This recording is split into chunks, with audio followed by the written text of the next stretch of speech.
life can hit like a sledgehammer. But guess what? We hit back harder. Welcome to Affirm That Shit. Somehow, I thrive. I'm Jennifer Rogers, your no BS guide to turning life's toughest moments into badass victories. Ready to flip the script? Let's affirm that life can be a bitch, but somehow we thrive.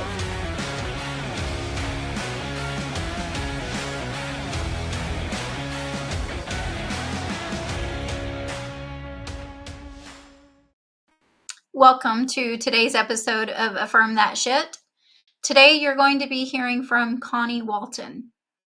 Connie is a spiritual badass, someone who walked away from financial security, someone who walked away and gave it all up without a fear, without a doubt, without a hesitation. She turned her life upside down to get on the right track.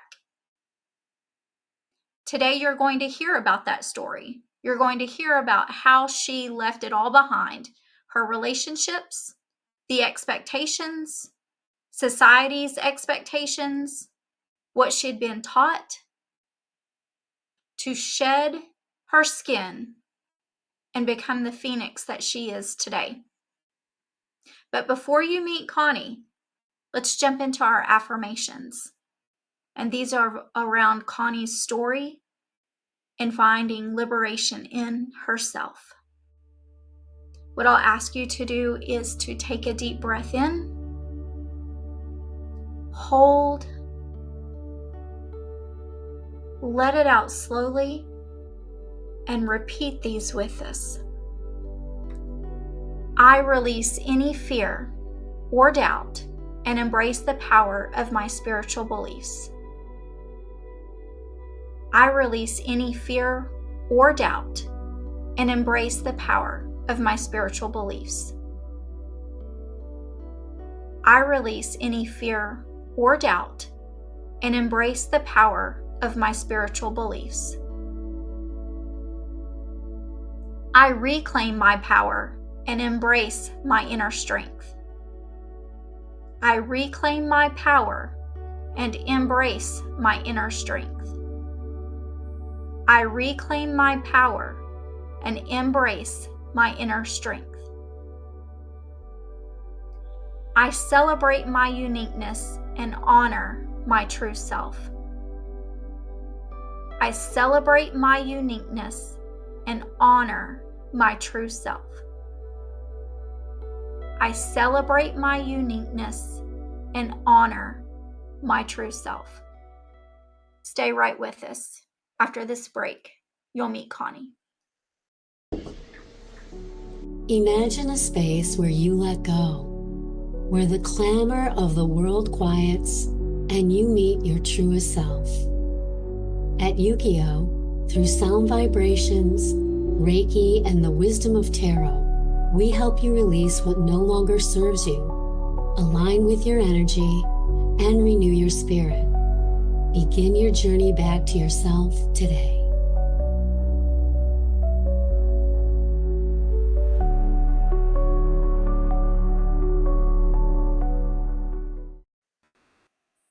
Hello, Connie.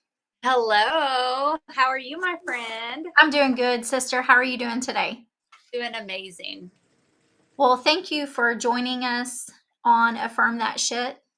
Mm-hmm. And knowing you personally, getting to know you more as our paths have crossed, you are one person that has walked through some shit. Yes, No I will claim that. First off, I do want to say thank you for allowing me the opportunity to come on your podcast. You know, you have been such an inspiration to me personally as well. Getting to see you just flourish and step into your path has been such a big inspiration to me as well. And I think that's important because we tend to see people so further along and not so much in the beginning of stages. And I think that's huge to take the appreciation of honoring yourself and giving yourself love and grace exactly where you're at. So thank you for this opportunity to share my story to those, and hopefully it helps even just one person. It will help. It will help. The power you have. So what I'm going to invite you to do, Connie, is just start us right in the middle of that and lead us through where you've been and where you are today. How are you thriving? Yeah. So I think, like it has for many, a lot of, at least what I've heard other people's stories as well, but COVID did a lot of awakening, reevaluating of people's lives. And that was a big part of my life. So in the midst of COVID, 2019, 2020 was the big turnaround for me. Just from the backstory of that, I was born and raised Baptist in a small town in Oklahoma. It was thrown very much into what society deems as normal. You go to high school, you go to college, you get a job, you work that 9 to 5, you live your whole life in this predetermined plan, and then you retire and hopefully live out the rest of your life happy. That was what I was, the cookie cutter of this is what you do. You stay married to the same person your whole life. My mom and dad are still married.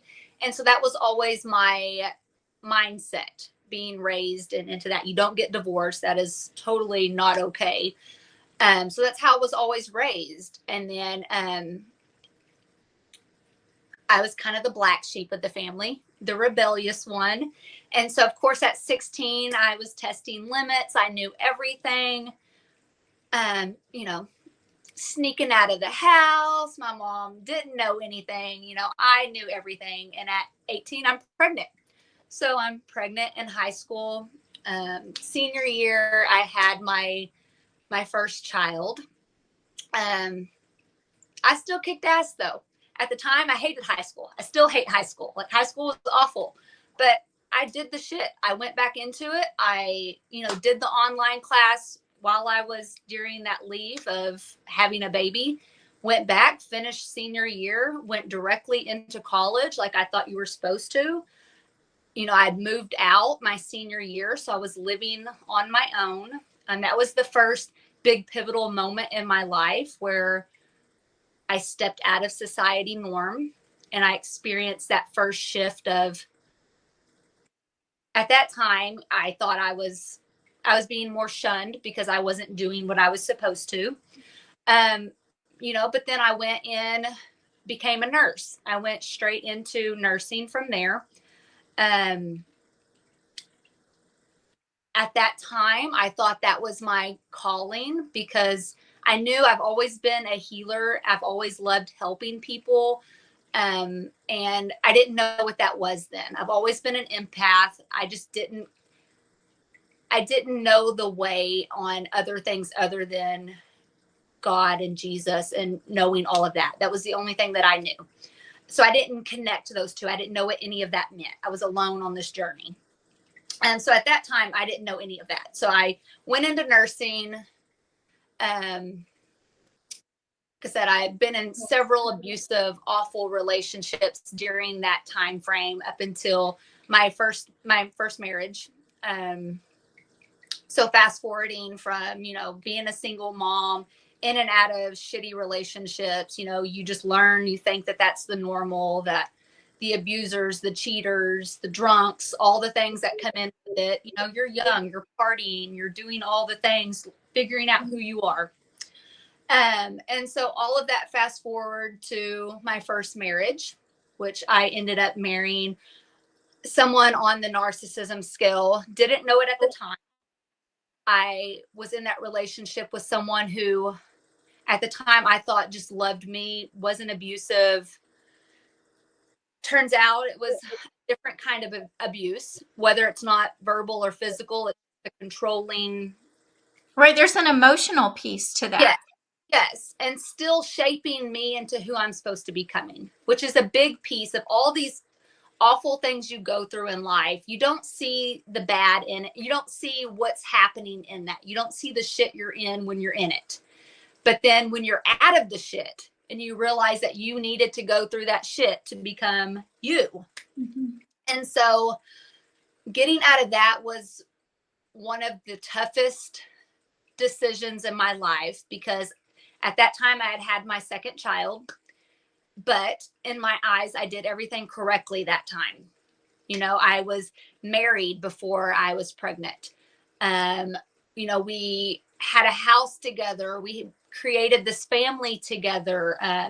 You know, he had adopted my first son. And like, so it was like, I felt like I did what I was supposed to society wise. And realizing that the marriage was all for the wrong reasons was one of the toughest things.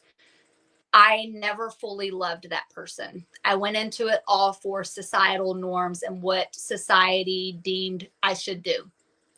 And I want to clarify that it's society within your community.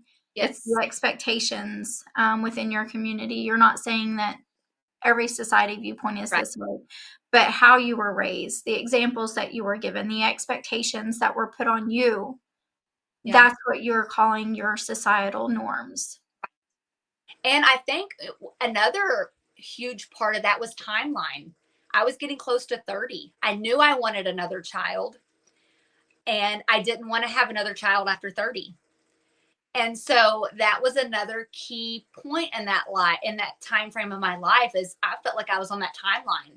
I need to get this done. I need to achieve this. I was in my masculine energy so much during that time frame, where it was like, I need to check the boxes off. I need to complete this. I need another child. I need to be married. Like, I'm almost 30. And it was a very trying to fit into a cookie cutter lifestyle. You know, I had a degree. I was a nurse. I was working in, at that time, surgery in a very strict company that controlled a lot that you did outside of clocking out. And being used to that, I had been in that situation for 10 years. I didn't know anything else. That was a big part of who I was. And so it took COVID hitting, me losing my job for travel. And at that time, being a nurse was a very fucked up and stressful time. Now, I want to clarify, because you said you lost your job due to travel. And we heard the stories during COVID where nurses were traveling and being paid exuberant amounts of money because that was the calling. Is that the travel that you're speaking of? Like, you didn't want to travel? Or what do you clarify for us what you mean about? So at that time, at certain times during COVID, not the whole time, at certain times, they would put restrictions with this company that you could not travel. You could not get on a plane. A plane was the stipulation. You could not get on a plane because of the higher risk of COVID infection. Okay. So you were able, if you drove somewhere, it's completely fine. You could drive or be in the same vicinity of hundreds of people. You just could not get on a plane.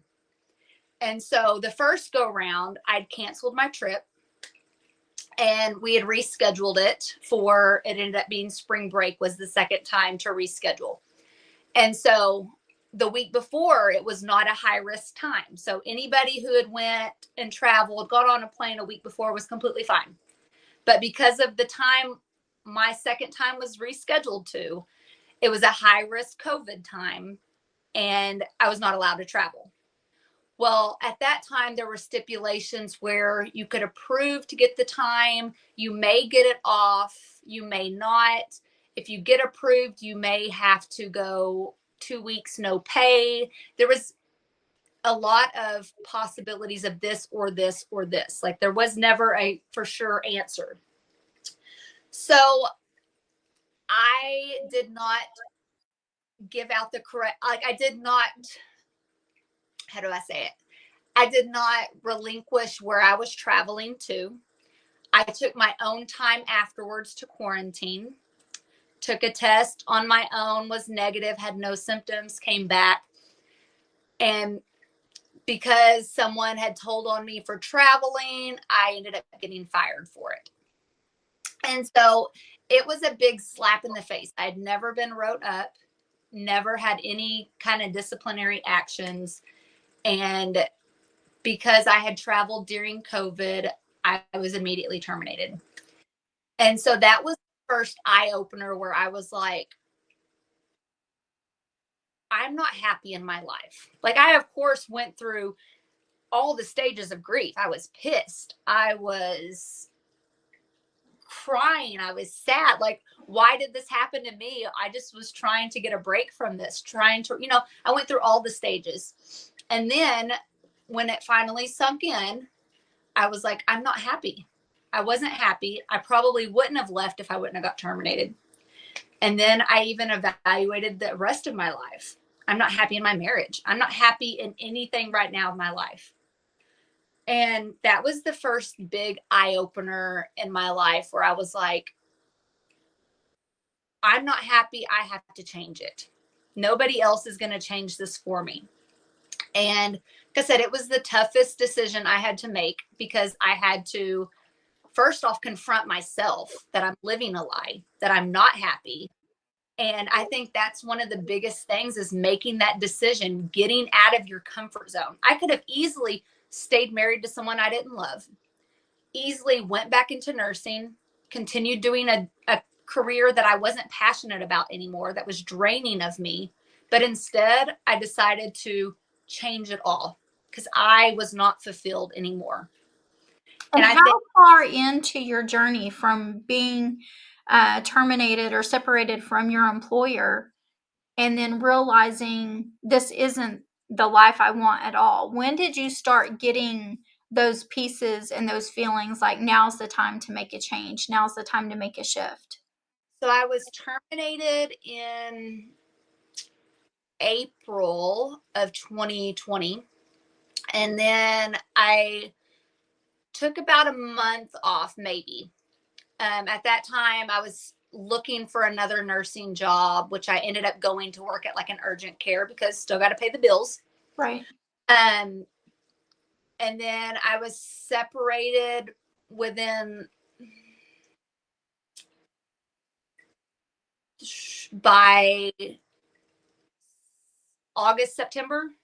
So within 3-4 months, you're starting to feel these compounding and almost like a release, it sounds like. Yep. And it was like, I mean, it seemed so quick at that time, like it was, everything was unfolding.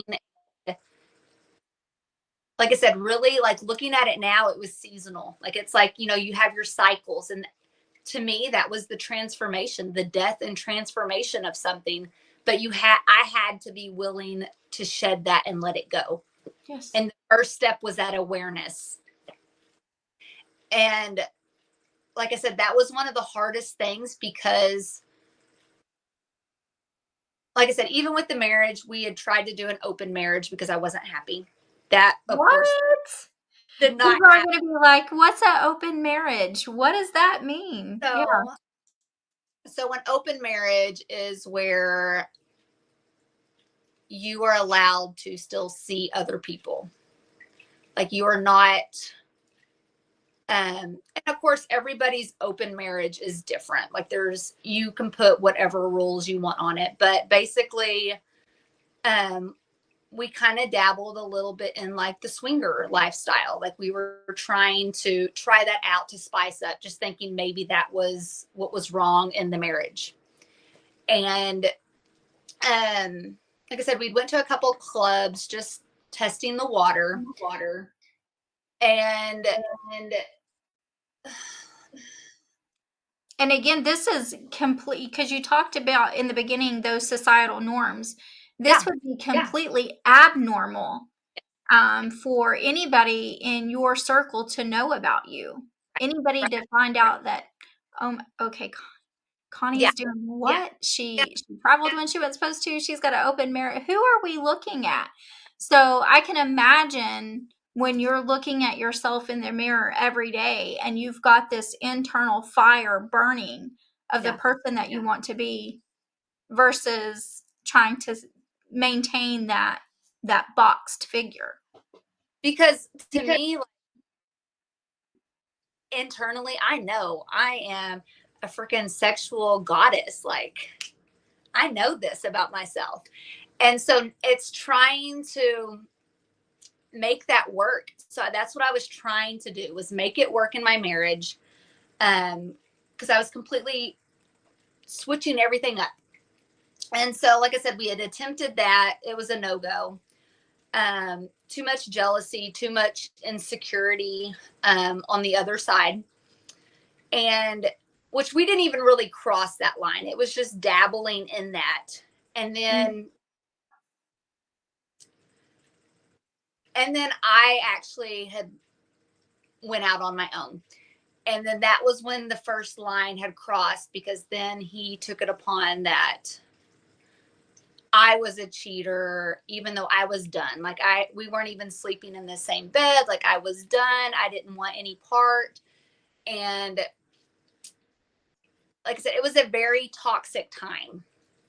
And so that was one of the first turns of where the first seed was planted, where this relationship is done. Like, I don't want to be in this anymore. Like, you need to get out. And so I think that's where the hard part is in people's transitions, is it's so easy to fall back into that, because it's easy to be like, we'll just make it work, or we'll live our two different lives because it's too hard for one person to move out, or we don't want to split the kids up, or any other excuse that you feel like is right at the time, but really it's not, because that toxicity in the house was just awful. And so fast forward to that, when we were completely at that point of being done, me saying I'm completely done, him wanting to still cover it up and fake it, and me in the closet. Like, I strictly remember I was in the closet telling him I did not love him, I did not want to be together, and him throwing it at me, I'm breaking up the family. Like, it was that guilt trip. And that was the hardest time, because I was done. I wanted, like, I'm a Libra at heart. I am all the way, sun sign Libra. I want everything to be balanced. I just want that icky stuff to be done with. Like, let's just get it done and over so we can go back to being balanced.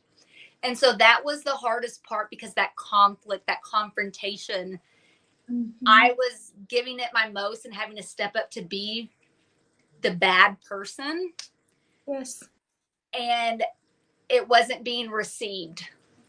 And it was like, it was just very icky. I didn't like it. And so fast forward, all of that was moved over. He filed divorce. We got divorced. And then my first real piece to the spirituality part of it, I had taken a job at the urgent care. And my first friend, who was outside of the box thinker, all into crystals, all into herbs. Like, she was that person. She was that gateway for me. Gave me my first book on crystals, and I was just all in it. And that was the first time that I had that, oh, there's other things out there. Like, it's not just read the Bible and pray. Like, there's other things besides what I was taught. And so that was really healing for me at that time. And then also during that time, I met my now gonna be husband through the urgent care also. And so it's like the little divine pieces made their way in at that time, when I made the hard decisions to get there. And so but back onto like the spirituality path, getting that friendship was the biggest part of that journey for me to open it up. Then from there, it was a lot of self-development growth, listening to a ton of podcasts.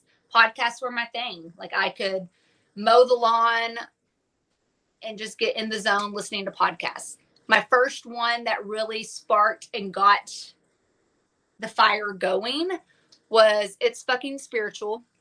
Was my first podcast that I just vegged out on, just like total binged.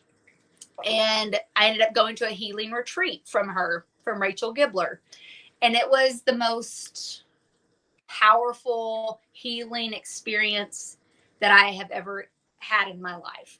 being around that many women, like-minded, transforming at the same time was amazing. Like, I can't even describe the experience. So I highly suggest anyone who's on the fence of doing one, they're amazing. Just take the leap. Yes, for sure. And it's like just giving yourself that container and that space to heal and to do the work that you don't really know how to do is major. And so that, like I said, that was really like the biggest part of that self-development, was just having someone open that door for you, though, and say that, there's another way of thinking. And as we get ready to wrap up today's episode, you have shared with us just what a conversation can do for someone, how it can break those walls down, how it can lead you to your true self. So what I'd like for you to do, Connie, is to tell us who you are today, how you're thriving. And I know that there's somebody out there that is going to connect with you. How can they reach you? So today I am a massage therapist as well as a Reiki practitioner. I actually own my own massage therapy business called Elemental Massage and Body Works. I am almost Glow certified breathwork instructor. And like I said, I'm also a nurse, but I'm not practicing at this time. I hope to eventually incorporate all of this at one time. But and then to reach me, you can follow me. I'm on Instagram. And I'm also throw this in there too. I'm also a manifestation and mindset coach, which I just rolled that out. And then I will be launching my podcast soon. I haven't officially launched it yet, so stay tuned in March and follow me on my socials to see that come up. But so on Instagram you can follow me. It's I either have Beauty by Connie RN, or you can follow me on Facebook, which is I'm sorry, I have so many. I'm just trying to think of them all. You know what? And we'll put them all in the show notes. So I know it's hard to keep up with you with all that you've got going on. But you are truly someone that come from a small community. You and I are from the same community. And one of the first questions that people ask us is, where do you go to church? Yeah. And so for us to be able to break out of that mold and say, you know what, there's something spiritual elsewhere outside of church that we can follow this path. And so I just want to say thank you for paving that way for one more person in the community to step out, like you said, step out of the comfort zone, sit and listen, and just change the trajectory of your life. And it may be uncomfortable, but do it. Yeah. Thank you for giving me this opportunity to share. Thank you for sharing everything about you, owning who you are, not afraid to speak about where you've been, and not let anything be used against you. That is the type of person that has been through this shit and is affirming that I'm not going through this shit any longer. So thank you for your time today, Connie. So welcome. Thank you. You just took another step towards owning your story and thriving against all odds. This is Affirm That Shit. Somehow I thrived. If you're ready to keep kicking ass, subscribe now and let's keep breaking barriers together. Remember, life's a battle, but somehow you'll thrive.